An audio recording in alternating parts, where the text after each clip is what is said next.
ನ್ಯಾಯ ಕೇಳೋಕೆ ಹೋದ ಮಹಿಳೆಯ ಮೇಲೆ ಪೊಲೀಸಪ್ಪನ ಆವಾಜ್. ಸ್ಟೇಷನ್ಗೆ ಬಂದು ಕಂಪ್ಲೇಂಟ್ ಕೊಡೆ ಎಂದು ಎಎಸ್ಐ ಏಕವಚನ ಪ್ರಯೋಗ.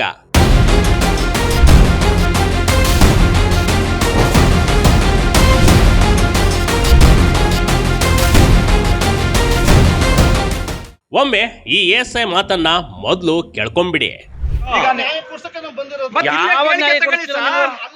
ನೀವು ಹುಡುಗಿ ಆಸ್ಪತ್ರೆ ಬರಕ್ ಮುಂಚೆ ನಕಬೇಕ್ತಾನೆ.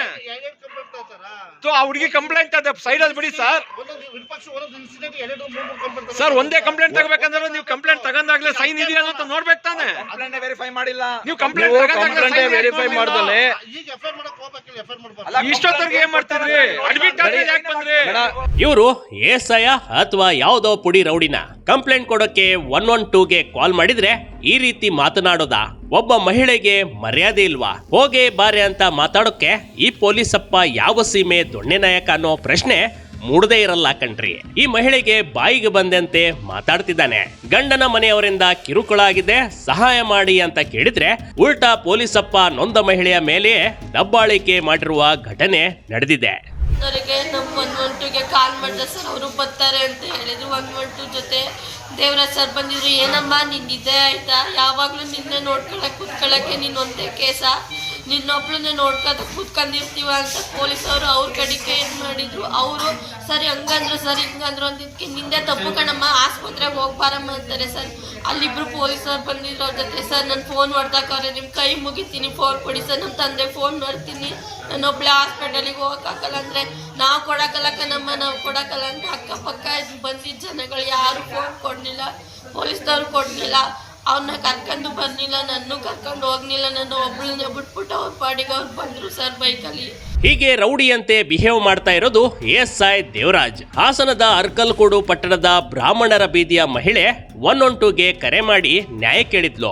ಆದ್ರೆ ಮನೆಗೆ ಬಂದ ಎಎಸ್ಐ ದೂರು ದಾಖಲಿಸಿಕೊಳ್ಳಿಲ್ಲ. ಸ್ಟೇಷನ್ಗೆ ಬಂದು ದೂರನ್ನ ಕೊಡೆ ಅಂತ ಏಕವಚನದಲ್ಲಿ ಮಹಿಳೆಗೆ ಆವಾಜ್ ಹಾಕಿದ್ದಾನೆ.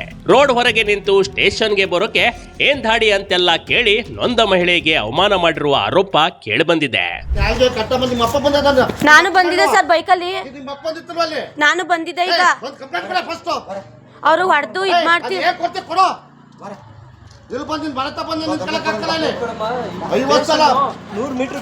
ಸರ್. ಬಂದಿದೆ ಸರ್, ಯಾರು ಇರ್ಲಿಲ್ಲ, ಮನೆಯೆಲ್ಲ ಹೊಡೆದಾಕ್ತಿದ್ರು. ಆಸ್ಪತ್ರೆಗೆ ಹೋಗು ಕಂಪ್ಲೇಂಟ್ ಕೊಡು ಅಂತ ಹೇಳಿಲ್ವಾ? ನೊಂದ ಮಹಿಳೆಗೆ ಪೊಲೀಸಪ್ಪನಿಂದ ಕಿರುಕುಳ. ಹಾಸನದ ಅರ್ಪಿತಾ ಕಳೆದ 5 ವರ್ಷದ ಹಿಂದೆ ಪ್ರೀತಿಸಿ ಮದುವೆಯಾಗಿದ್ಲು. 1 ವರ್ಷದಿಂದ ಗಂಡ ಹೆಂಡತಿ ನಡುವೆ ಜಗಳ ಆರಂಭವಾಗಿತ್ತು. ಆದ್ರೆ ಗಂಡ ಇಲ್ಲದ ಸಮಯನ ನೋಡಿ ಅತ್ತೆ, ಭಾವ, ನಾದ್ನಿ ಸೇರಿ ಮನೆಯಿಂದ ಆಚೆ ಹಾಕಿದ್ದಾರೆ. ದಯವಿಟ್ಟು ನ್ಯಾಯ ಕೊಡಿಸಿ ಅಂತ ಮಹಿಳೆ 112ಗೆ ಕಾಲ್ ಮಾಡಿದ್ಲು. ಅದೇ ರೀತಿ ಎಎಸ್ಐ ಕೂಡ ಸ್ಥಳಕ್ಕೆ ಬಂದಿದ್ರು. ಮಹಿಳೆಯ ನೋವನ್ನ ಆಲಿಸಿ ದೂರನ್ನ ದಾಖಲಿಸಿಕೊಳ್ಬೇಕಾಗಿತ್ತು.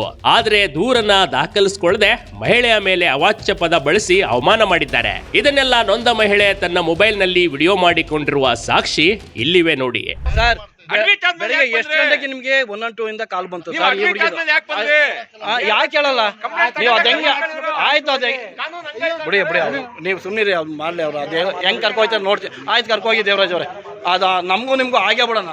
ಮಹಿಳೆಯ ಮೇಲೆ ಗಂಡನ ಮನೆಯವರು ಹಲ್ಲೆ ಮಾಡಿದ್ದಾರೆ. ಹೀಗಾಗಿ ಅರ್ಪಿತಾ ಅರ್ಕಲ್ಕೋಡು ಸರ್ಕಾರಿ ಆಸ್ಪತ್ರೆಯಲ್ಲಿ ಚಿಕಿತ್ಸೆ ಪಡೆಯುತ್ತಿದ್ದಾಳೆ. ಬೆಳಿಗ್ಗೆ ದೂರನ್ನ ದಾಖಲಿಸಿದ್ದೇ ಹೋಗಿದ್ದ ಎಎಸ್ಐ ದೇವರಾಜ್ ಸಂಜೆಯ ನಂತರ ಸರ್ಕಾರಿ ಆಸ್ಪತ್ರೆಗೆ ದೌಡಾಯಿಸಿ ಬಂದು ದೂರನ್ನ ದಾಖಲಿಸಿಕೊಂಡಿದ್ದಾನೆ.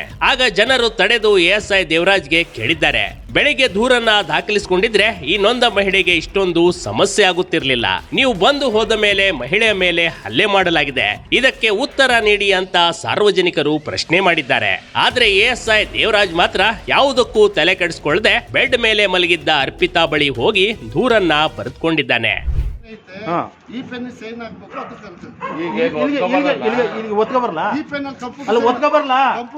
ಒತ್ಕೊಬರ್ಲ ಏನು ಹೇಳಿ, ನಮಗೆ ಅದ್ ಬೇಕಾದ್ರೆ ಒತ್ಕೊಬರ್ಬೇಕಾ ಹೇಳಿ ಒತ್ಕೊಬರ್ತೀನಿ ಅಣ್ಣ. ವಿಡಿಯೋ ಮಾಡೋಣ, ಎಲ್ಲಾನು ವಿಡಿಯೋ ಮಾಡೋಣ, ಒತ್ಕೊಬರ್ಬೇಕಾ ಹೇಳಿ ಅಷ್ಟೇ. ಆದ್ರೆ ನ್ಯಾಯ ಅಂತ ಕೇಳಲು ಹೋದ್ರೆ ರೌಡಿ ಅಂತಿರುವ ಎಎಸ್ಐ ಈ ರೀತಿ ಮಾಡೋದು ಎಷ್ಟರ ಮಟ್ಟಿಗೆ ಸರಿ? 112ಗೆ ತಕ್ಷಣಕ್ಕೆ ನೊಂದವರ ರಕ್ಷಣೆ ನೀಡೋದಕ್ಕೆ ಇರೋದು. ಆದ್ರೆ ಪೊಲೀಸರೇ ಈ ರೀತಿ ದಬ್ಬಾಳಿಕೆ ಮಾಡಿದ್ರೆ ನೊಂದವರು ಎಲ್ಲಿಗೆ ಹೋಗ್ಬೇಕು ಅನ್ನೋ ಪ್ರಶ್ನೆ ಕಾಡದೇ ಇರಲ್ಲ. Big TV Karnataka, Hassan.